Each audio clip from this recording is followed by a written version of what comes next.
Почти 15 тысяч квадратных метров пространств, оснащенных по самым современным технологиям.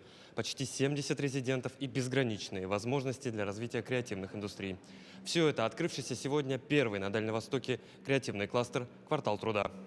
Кластер создан на базе старого полузаброшенного мясокомбината, построенного еще в 70-е годы прошлого века.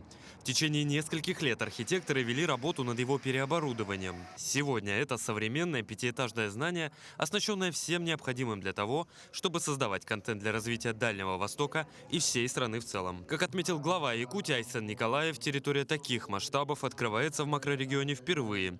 Более того, впервые территория креативного кластера была отнесена к территории опережающего развития. Кроме чисто таких экономических, социальных задач, которые будет решать креативный кластер, это создание новых рабочих мест, это новые виды экономики, занятость нашей молодежи. Я в своем выступлении сегодня говорил о том, что главной задачей, конечно же, является создание контента резидентами нашего креативного кластера, который будет помогать развитию нашей страны в целом. Почетным гостем торжественного события стал министр Российской Федерации по развитию Дальнего Востока и Арктики Алексей Чекунков, который отметил огромную значимость реализации проекта для всего Дальнего Востока.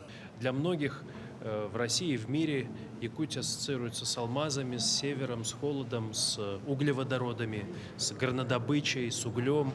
А вот этот суперсовременный аспект, такой драйвовый, молодой, куражный, он для людей является открытием. И, конечно, на самом деле это результат многих лет работы. И благодаря тому, что здесь уже есть 70 резидентов, и магия будет в том, что все эти люди в одном пространстве будут взаимодействовать и создавать творческий продукт, создавать коммерческий продукт, создавать валовый региональный продукт.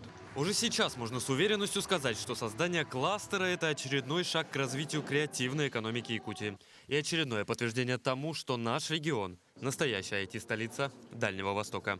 Петр Васильев, Григорий Николаев, Якутск.